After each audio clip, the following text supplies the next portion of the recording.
I guess. Save a little for us, gents. Thank you so much for that masterclass. Let's continue to travel now. Cherbourg is one of France's great channel ports and home to an outstanding aquarium come sea museum, something that you're not going to see anywhere else in the world.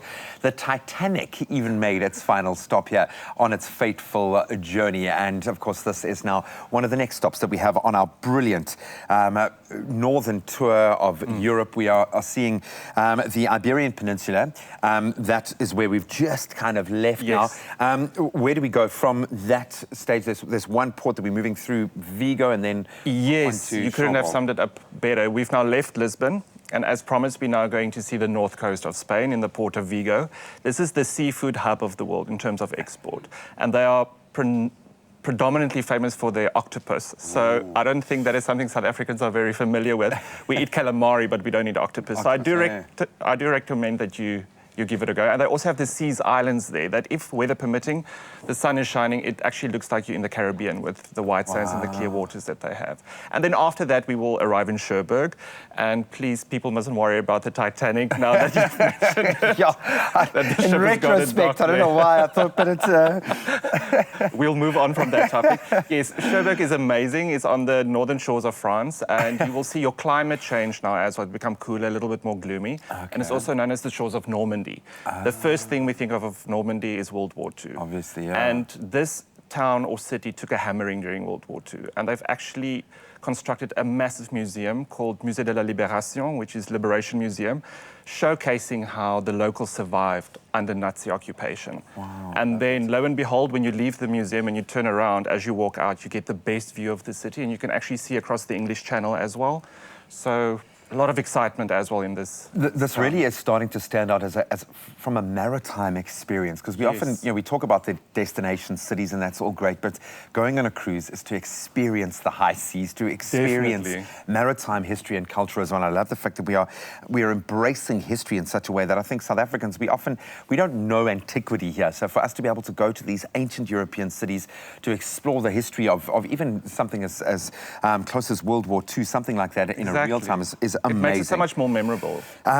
Let's talk about Germany and one of their biggest cities as being, is this our the final kind of end of our journey? Yes, this is your final port of call and your fifth country that you will be visiting.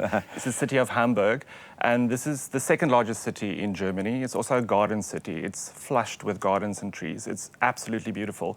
Inside information, we are docking in Hamburg, but it's not a coastal city. What? Does that make sense? How? You actually have to sail up the Elbe River. There's massive ships sailing up a river with just scenery left and right from Gardens on either side. So if you miss it in the morning, make sure that you're on the outer decks in the evening. It's absolutely exquisite. And Hamburg also has a lot of interesting things to do. It's got a miniature wonderland that has the world's longest model train track. Like Lilliput. Yeah, Lilliput is about 16 kilometers long with over 260,000 figurines to bring it to life. Wow. It even showcases model cities like Vegas casinos, Venice Island. And then for the music lovers, we also have the Elbe Philharmonic Concert Hall. It's the acoustically most developed concert hall in the world. So if you're into music, definitely something you should do. All absolutely amazing. I think the destinations obviously speak for themselves. What do we get out of the Costa Fortuner? We haven't touched on the ship yet, the ship that's going to be going up the river, which is mind-blowing to me. Well, we're saving the best for last, and obviously they hand select what type of ship they do these exquisite cruises with. The Costa Fortuner got her inspiration from Italian steamships of the past, and this theme can be seen throughout the ship, through its design, through the atmosphere on board, through the dining and through the decorations. Fine dining and formal dining is a big thing on board the Fortuna. You will either eat in the Raffaello or the Michelangelo restaurant, and if fine dining or formal dining is not your thing, there's always a more relaxed option for you as well.